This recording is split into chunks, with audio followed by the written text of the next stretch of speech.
네, 이제 잠시 후면 이재명 더불어민주당 대표의 체포동의안 표결이 진행이 됩니다. 전문가 두 분과 함께 분석해 보도록 하겠습니다. 김용남 변호사 그리고 이승훈 변호사 두 분과 함께 전망해 보겠습니다. 안녕하십니까? 네, 안녕하세요. 안녕하십니까? 자, 지난 16일에 검찰의 구속영장이 청구가 됐고 11일 만에 이제 표결에 붙여지게 됐습니다. 제1야당 대표에 대한 검찰의 구속영장 청구도 헌정사상 처음 있는 일이고 그에 따라서 표결도 이제 헌정사상 처음 있는 일일 텐데 일단 두 분 이 현장 어떻게 보고 계신지 먼저 김용남 변호사께서는 지금 상황 어떻게 보고 계십니까? 지금 상황은 뭐 사필 규정이 아닌가 싶습니다. 사실은 2021년 9월부터 제기된 이재명 대표에 대한 각종 개발 관련 비리 의혹에 대해서 현역 국회의원이자 제1야당의 대표가 아니었다면 이렇게까지 시간을 오래 끌지는 않았겠죠. 사실은 구속영장의 처리가 진작에 이루어졌겠습니다만 제1야당의 대표다 보니까 수사도 좀 시간이 많이 지연됐고 소환도 상당한 그 시간 간격을 두고 이루어지는 바람에 여기까지 왔습니다. 근데 네.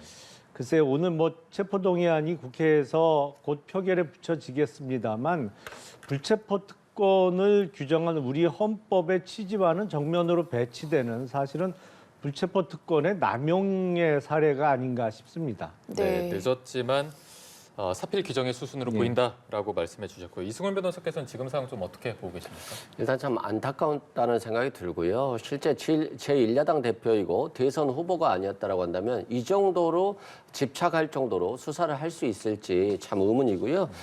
지금도 대선 경쟁자 잡겠다라고 검사 60명이 투입돼가지고 거의 1년 가까이 수사를 하고 있기 때문에 좀 너무 심하다. 라고 생각되고요. 국민들도 상당 부분 그렇게 인식하고 있다는 말씀 드립니다. 또한 오늘 체포 동의안은 뭐 부결될 것으로 보여지지만 국민은 반으로 갈라지고 민생은 외면된 채 수사만 남을 것 같다 이런 생각이 들고요. 실제 헌법적 가치에 대해서 우리가 지금 고민할 때가 됐어요. 법무장관 한동훈 법무장관 뭐 범죄 수사인데 무슨 문제냐 이렇게 하면서 뭐 진술 거부권을 행사한다고 비판을 하고 불체포 특권은 야당 탄압에 대한 방어용으로 헌법에 기재된 것인데 불체포 특권 행사한다고 비난을 하고 또 뭐 거의 유죄 확증 편향적으로 공격을 하고 있기 때문에 무죄 추정의 원칙도 굉장히 벗어나고 있다. 따라서 지금 우리나라의 헌법적 가치가 존중되어야 되는데 오히려 반대 현상이 일어나고 있다는 점에서는 굉장히 우려할 만하다 이런 말씀드립니다. 네, 두 분이 현재 상황을 어떻게 바라보고 계신지 들어봤고요. 체포동의안 가결, 부결 기준에 대해서도 좀 알아보겠습니다. 우선은 본회의 출석위원 과반 이상이 출석을 해야 되고요. 과반 이상이 찬성을 하면 가결이 됩니다. 부결 그리고 가결되었을 때 각각 이후에는 어떤 절차들이 남아있는지 짚어주실까요? 체포동의안이 부결이 되면 법원에서는 영장 실질 심사를 안 하고 그냥 자동적으로 기각을 합니다. 검찰이 청구한 구속영장은 바로 기각이 되면서 이제는 불구속으로 진행되게 되는 것이고요. 네. 체포동의안이 국회에서 통과된다고 하면 이제 이른바 가결이 된다고 해서 바로 구속되는 것은 아니고 그렇게 되면 영장 실질 심사를 앞두고 법원에서 통상 구금영장을 발부를 합니다. 네. 유효기간 일주일짜리 이제 일주일 안에 나와서 영장 재판을 받으라는 구금영장을 발부하는데 물론 이제 계속 불구속으로 진행되고 영장 재판 날짜가 잡히면 거기에 출석을 하고 영장 재판이 끝난 이후에 영장의 발부 여부가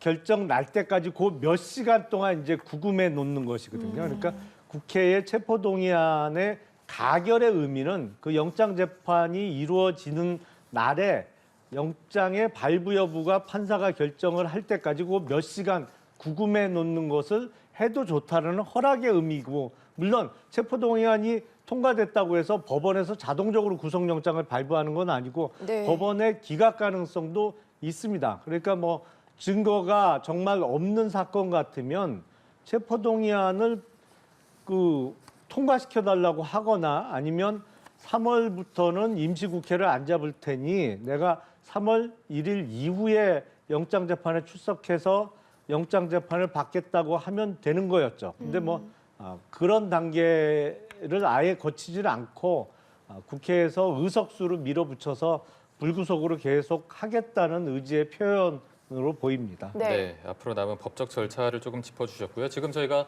이 시각 국회 본회의장의 모습을 보여드리고 있습니다. 아직은 의원들이 계속해서 들어오고 있는 모습을 확인할 수가 있고요. 잠시 후에 김진표 국회의장이 본회의 개의를 선언하고 한동훈 법무부 장관의 어떤 체포 등에 대한 설명 과정 그리고 이재명 대표의 신상 발언까지 있은 후에 표결이 진행이 될 것으로 보입니다. 아직까지는 의원들이 다 입장하진 않은 모습으로 보이고요. 네. 일단 민주당의 입장은 큰 흐름으로 봤을 때는 부결이 될 것이다. 또 민주당 성향의 무소속 의원까지 한 7명 정도를 잡더라고요. 176표까지가 찬성표로 나올 수 있는데 압도적 부결을 좀 자신하고 있는 것 같습니다. 어떻게 좀 예상하실까요?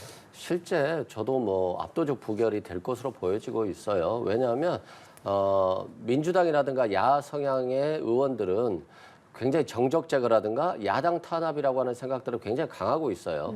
왜냐하면 10개월 내내 수사만 하고 있잖아요.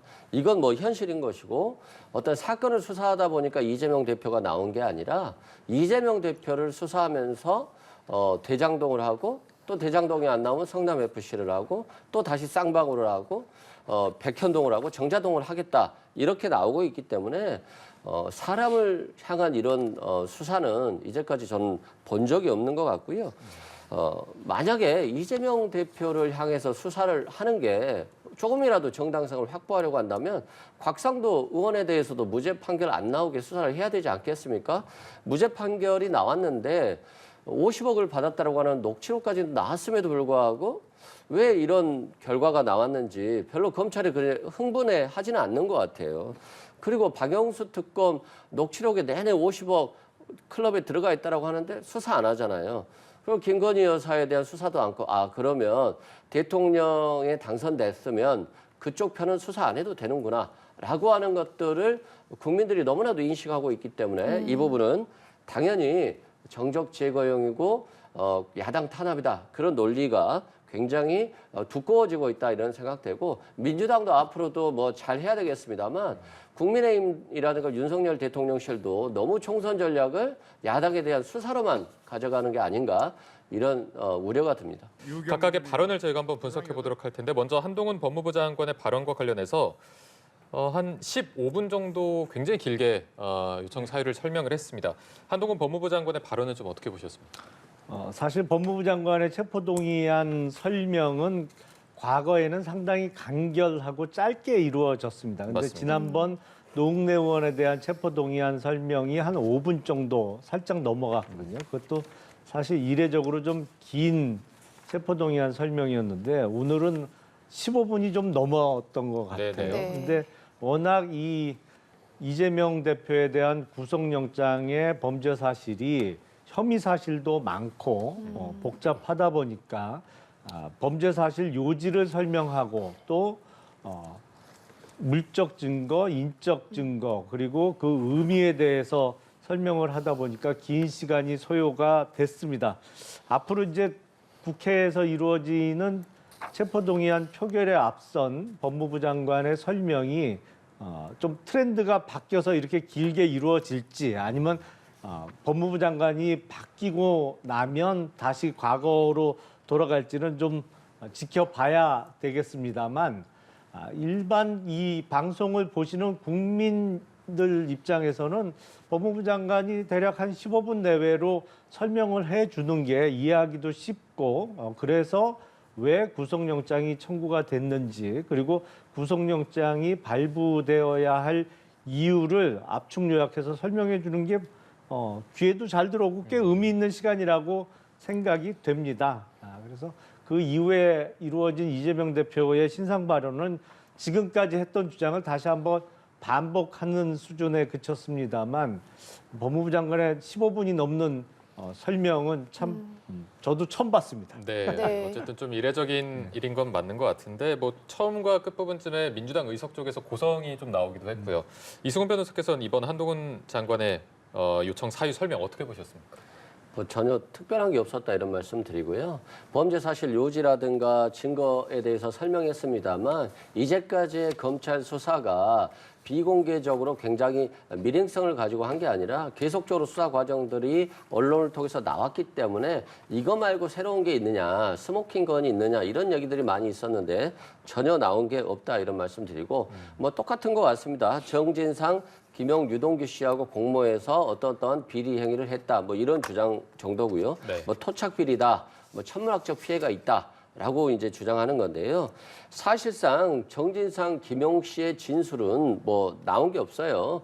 그리고 증거가 있다라고 하지만 뭐 결제 서류 성남시장이 결제하지 누가 하겠어요. 그래서 결제 서류만 가지고 증거가 있다고 보긴 어려울 것 같고요. 뭐 네이버 중간 보고 회의록이 있다라고 하는데 이런 것들은 향후 재판 과정에서 그 문서가 제대로 된 것인지 아니면 진술이 허위였는지 진실이었는지 여부들을 재판 과정에서 탄핵할 수 있기 때문에 이 부분도 뭐 가능할 것으로 보여지고요.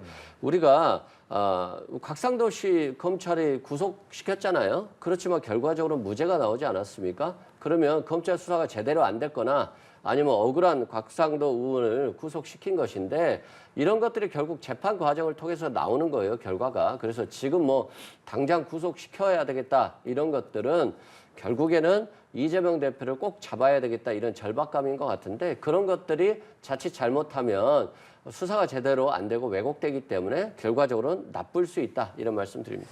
네, 알겠습니다. 그리고 이어서 바로 이재명 더불어민주당 대표가 자신의 체포동의안 표결 관련해서 신상 발언을 했습니다. 우선은 배임죄 주장과 관련해서 영장 혐의 내용은 억지스럽다. 그리고 성남FC는 산하 기업으로 사유화가 불가능하다. 이런 입장을 호소를 했거든요. 우선 어떻게 보셨습니까? 우선 대장동과 관련한 업무상 배임 혐의는 검찰에서 4,900억 정도의 업무상 배임 혐의로 구속영장을 청구했습니다. 근데 저 금액이 그냥 나온 게 아니거든요.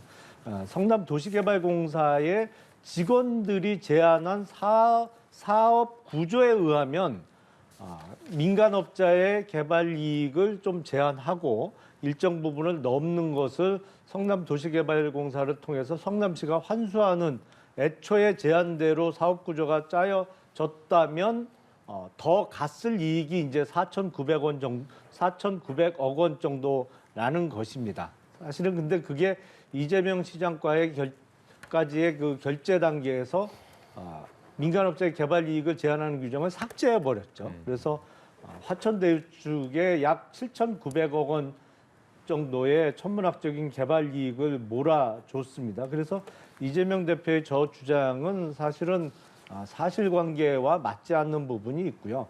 성남FC의 후원금과 관련해서는 사실은 성남FC의 이재명 성남시장이 자기의 선거를 도와줬던 사람들 또 앞으로 선거를 도와줄 사람들을 많이 취직을 시켜줬거든요. 그리고 그 사람들이 성남FC에서 월급도 받았고 또 이런저런 대기업으로부터 받은 후원금의 일종의 성과금 명목으로도 돈을 많이 받아갔습니다. 그 지금 드러난 것만 약 14억 원 정도는 받아갔거든요. 그러면서 그 직원들이 또 다음 선거에 이재명 시장을 위해서 열심히 물밑에서 선거운동도 하고 또 대선 경선 과정에서는 당원 모집도 하고 이런 게 다 드러났어요. 그리고 특히나 두산이 됐던 차병원, 네이버 이런 게 대가 관계가 너무나도 명확하거든요. 토지의 용도를 바꿔줘서 수천억 이상의 이익을 남게 해준다든지 공공청사 부지를 병원을 질 수 있게 용도 변경을 해준다든지 그 과정에서 서로 흥정하고 밀당하고 이런 게 다 증거 수집이 지금 되어 있는 단계입니다. 예를 들어서 두산과의 그 50억 후원금이 이루어진 과정을 보면 당시 두산그룹 회장이 정청래 의원하고 같이 이재명 시장을 만났거든요. 그 자리에서 흥정을 한 거예요. 이거 두산에서 갖고 있는 병원 부지를 수십 년째 지금 개발도 못하고 병원도 안 짓고 있는데 이거를 어떻게 해줄 거냐. 거기서 이야기를 끝내고 대가 관계가 뚜렷한 돈을 집어넣은 것이거든요. 그러니까 이 부분에 대한 이재명 대표의 소위 해명은 전혀 법원 가서는 적어도 통하지 않을 얘기입니다. 민주당 의원들을 상대로는 저런 얘기가 통할지 모르겠습니다만 적어도 법관 앞에선 전혀 통하지 않을 얘기입니다. 예, 이재명 대표의 발언에 대해서 법원에서는 통하지 않을 거다 이런 얘기를 좀 해주셨습니다. 앞서서 이재명 대표 공개 수환 3번에 모두 응을 했고 지금 아무런 증거가 나오지 않았기 때문에 그런 입장으로 좀 주장을 했거든요. 어떻게 보셨어요? 그러니까 이재명 대표 입장은 그런 것 같아요. 뭐 적극 행정한다고 해서 열심히 했고 5,500억 정도를 환수했는데 검찰이 한 1,800억만 인정해주고 나머지 액수에 대해서는 대법원이 인정했음에도 불구하고 그걸 인정하지 좋다 않고 있다 이런 주장인 것이고요. 결과적으로는 앞으로 공공기관장이 어떠한 사업을 할 때에는 뭐 검찰에 먼저 보고를 하고 허락받고 해야 되는 거 아니냐 뭐 이런 비판까지 이제 제기되고 있다고 하면 될 수 있을 것 같고요.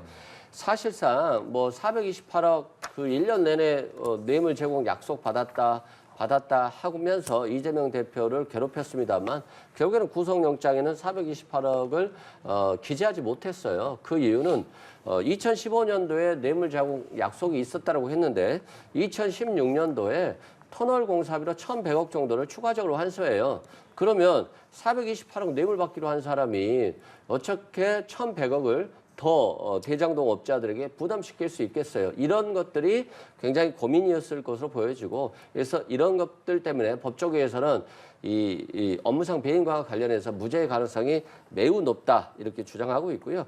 또 성남시에서 70%를 환수해야 된다라고 하는 초기 어떤 보고서가 있기 때문에 70%를 기준으로 해서 배임 금액을 다 결정했습니다만 우리가 검찰은 사업은 안 해봤을지는 모르겠습니다만 재개발, 재건축이라든가 이런 토지 수용 사업 같은 경우는 토지주들이 있어요. 특히 이 대장동 일당들은 부산저축은행 대출과 관련해서 한 1,400억 이상을 부산저축은행으로부터 받았고 이것들이 결과적으로는 땅 토지 매입 작업을 했기 때문에 이분들이 동의하지 않으면 사실상 사업이 불가능한 상황이었거든요.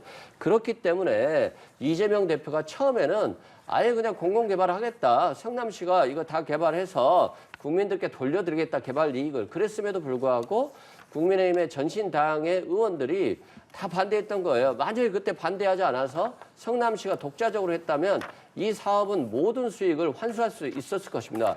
그러면 개발에 반대했던 왜 민간업자들이 할 것들을 성남시가 하느냐라고 비판했던 사람들은 업무상 배임의 공범이 되지 않을까요? 그런 측면에서 이제 이재명 대표가 부산 LCT는 뇌물 받고 구속된 정치인은 있었어도 환수한 금액은 없기 때문에 이런 것을 자신의 비판에 적용하는 것들은 부당하다 이런 말을 했고요. 성남FC 관련해서도 마찬가지입니다. 광고비를 받았고 그 성남시 예산이 활용되는 것이고 성남시 예산이 투입되지 않으면 안 되는 것이기 때문에 결과적으로는 뇌물이라고 주장하지만 이재명 대표는 한 푼 받은 게 없다. 이런 말씀을 이재명 대표가 하고 있는 겁니다. 네, 자 앞서 있었던 한동훈 장관의 체포동의 요청 사유 설명 그리고 이어서 있었던 이재명 대표의 신상 발언까지 함께 듣고 오셨고요. 지금 이 시각 국회는 체포동의안 본회의 표결이 진행되고 있습니다. 무기명 투표로 진행이 되고요. 지금 의원들이 줄을 서서 투표하는 모습도 저희가 앞서 보여드렸습니다. 일단은 299석 중에 169석을 민주당이 갖고 있습니다. 예. 민주당 입장 아까 전해드렸지만 좀 큰 흐름은 부결로 모아지는 분위기인데 이탈표 가능성이 항상 있거든요. 이 변수는 좀 어떻게 보십니까? 이탈표가 전혀 없지 않겠죠. 더군다나 이게 무기명 비밀 투표이기 때문에 네네. 누가 부표를 던졌는지 누가 동의를 했는지를 알 수가 없습니다. 다만 지금 소위 비명계라는 의원들이 아마도 이번에는 부결표를 많이 던질 것으로 예상이 됩니다. 왜냐하면 지금 이번 체포동의안 표결 결과에 따라서 이재명 대표가 스스로 당대표직을 내려놓을 가능성은 거의 없거든요. 사실은 당대표직을 지킬 것이고 당대표 사퇴를 요구하는 민주당 내 일부 세력들도 사실은 그 강한 사퇴 요구를 아마도 기소 시점 이후에 할 것으로 예상이 됩니다. 그래서 기소 이후에 계속되는 재판 뭐 이런 거로 인해서 당대표로서의 적정한 직무 수행이 어렵지 않느냐 이런 이유로 당대표 사퇴 요구를 할 때 보다 강하게 하기 위해서 소위 항상 내부 총질을 한 것은 아니다. 이재명 대표를 흔든 것만은 아니다라는 명분을 쌓기 위해서라도 이번에는 많은 의원들이 부결에 표를 던질 것으로 예상이 됩니다.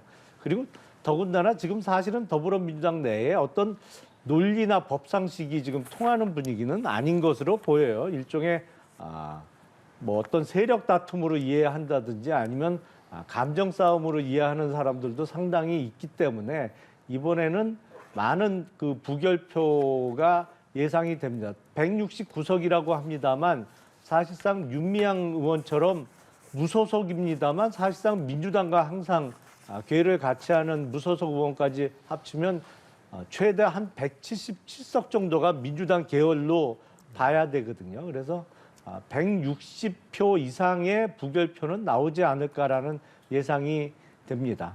네, 이재명 대표가 스스로 당대표직을 내려놓을 가능성은 없다라고 당장은 없어 보인다. 당장은 없어 보인다라고 해주셨거든요. 여기에 대해 좀 어떤 생각이실까요? 뭐 현재로서는 아직까지 국민의 지지를 받고 있고 민주당 지지자들이 지지를 받고 있기 때문에 지금 뭐 야당 대표의 직을 유지하느냐의 문제는 큰 의미는 없을 것 같고요. 실제 이탈표도 굉장히 작게 나올 것으로 보여집니다. 오히려 노웅래 의원 때 161표가 반대를 했는데 이번에는 더 나올 것으로 보여지고 그것은 결국에는 야당 탄압의 정도가 좀 심했다라고 보는 것이고 지지자들도 같이 보는 것이기 때문에 이탈표는 나오기 좀 어려울 것이다 이런 말씀 드리고요. 실제 오늘 리얼미터 조사에서도 보면 민주당의 지지율이 소폭 상승하고 총선 때 오히려 정부를 견제해야 된다는 의견들이 상당히 높게 나오고 있거든요. 이런 측면에서 보면 지금 이재명 대표에 대한 사법 리스크 하지만 결국에는 이게 만들어지는 사법 리스크이기 때문에 이재명 대표에 대한 실망표도 나올 수 있겠습니다만 오히려 반대로 국민의힘이나 윤석열 정부에 대해서 정권 내내 수사만 하고 있다. 오히려 민생을 외면하고 야당 대표와의 협치나 대화는 하지 않은 채 수사만 하고 있기 때문에 이것들이 결국에는 민생 경제에 피해로 돌아올 수 있거든요. 실제 11개월째 무역 적자가 지속되고 있고 실제 고금리 고환율로 국민들이 고통받고 있음에도 불구하고 언론에서는 계속적으로 야당 대표 수사밖에 나오지 않고 있기 때문에 이런 부분에 대해서 굉장히 우려하는 부분이 높고요. 실제 윤석열 정부에 대한 신뢰도도 검찰 권력을 이용한 정권 유지, 지지율 확보, 국정 동력 확보라고 하는 어떤 이미지가 쏟아지고 있기 때문에 여야 모두 긴장하고 국민의 어떤 마음 또는 추이를 지켜봐야 될 것 같습니다. 네, 알겠습니다. 두 분과 함께 이야기는 여기까지 우선 나눠보도록 하겠습니다. 지금까지 김용남 변호사 그리고 이승훈 변호사와 함께했습니다. 고맙습니다. 고맙습니다.